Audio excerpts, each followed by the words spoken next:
మానసిక ఒత్తిడిని అధిగమించడం కోసం, ఆర్థికాభివృద్ధిని సాధించడం కోసం మనం ఎటువంటి పరిహారాన్ని పాటించాలి అన్న అంశాన్ని ఇప్పుడు తెలుసుకుందాం. ఎవరికైతే మానసిక ఒత్తిడి అనేటువంటి సమస్య బాగా అధికంగా ఉందో, సమస్యలేమీ లేకపోయినా కొంతమంది ఎప్పుడూ కూడా డిప్రెషన్ బారిన పడి ఇబ్బంది పడుతుంటారు.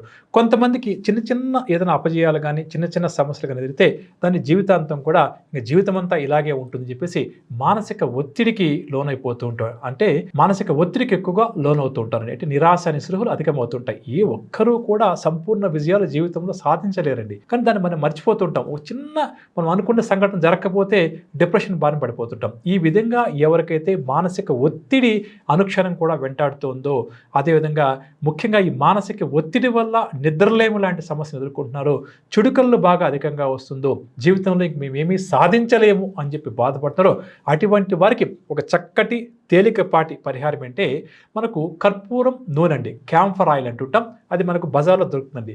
దాన్ని తీసుకుని వచ్చి ప్రతి నిత్యము మనం స్నానం చేసేటప్పుడు ఆ క్యాంఫర్ ఆయిల్ ఏదైతే ఉందో కర్పూరం నూనె అండి, దాన్ని ఒక 2 డ్రాప్స్ ఆ స్నానం చేసే నీటిలో కలుపుకొని స్నానం చేస్తూ ఉంటే క్రమేపీ కూడా ఈ మానసిక ఒత్తిడిని అధిగమించే శక్తి మనకు ప్రాప్తిస్తుంది. మనసు కూడా ఉల్లాసంగా, ఉత్సాహంగా మారుతుంది. ఈ విధంగా ఒక 3 మాసాల పాటు చేయవచ్చు. లేదా ఈ మెంటల్ టెన్షన్ ఏదైతే ఉందో, ఈ మానసిక ఒత్తిడి ఏదైతే ఉందో అది తగ్గే వరకు కూడా చేయవచ్చండి.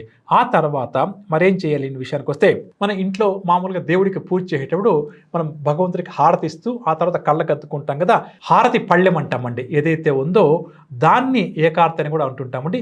ఆ హారతి పళ్ళెం ఏదైతే ఉందో వీళ్ళనంత వరకు కూడా వెండి పళ్ళాన్ని ఉపయోగించే ప్రయత్నం చేయాలి.